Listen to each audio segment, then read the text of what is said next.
Hapon itong linggo, nakuha na ng CCTV ang berdeng Toyota Corolla sa may barangay Imok sa Calauan, Laguna. Ito ang sinasabing getaway vehicle na mga namaril sa grupo ni Calauan Mayor Buenafrido Berries.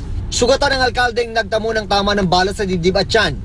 Nasawi naman ang kumakandidatong konsehal na si Emmanuel Peña at ang driver ng mayor na si Leonardo Taninco. Ang ambush nangyari sa ikalawang araw ng pangangampanya ng mga lokal na kandidato.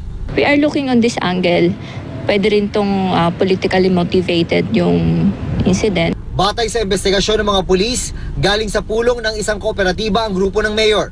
Alas 5 ng hapon kahapon, magkatabi sa van ang alkalde at ang tumatakbong konsehal na si Peña. Katabi naman ng driver ang isa pa nilang kasama.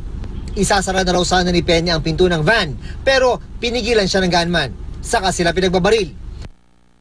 Ang tanging hindi tinamaan ay ang pasahero sa tabi ng driver. We are still investigating on that, kung sino talaga yung unang tinamaan niya. Yung mga tao dyan, dapaan? Opo, doon sa loob. Lahat po kami dyan.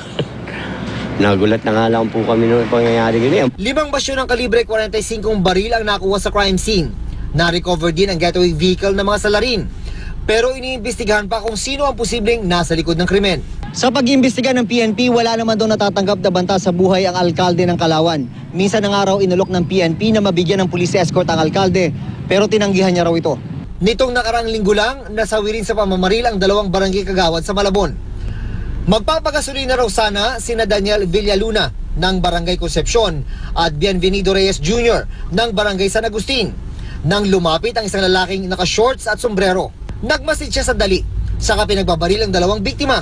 Di ko natitigan yung mukha mo, yung katawan na sa baril na tinignan ko. Di ko tinidikan yung mukha eh. Kasi distansya ako. Narinig ko lang po yung putok, 3 po.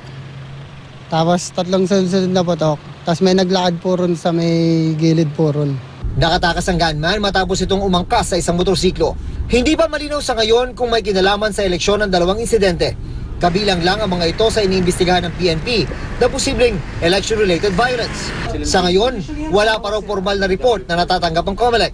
Marami tayo nakikitang mga incidents, no? Pero yung formal report ng PNP, inaantabayanan pa natin.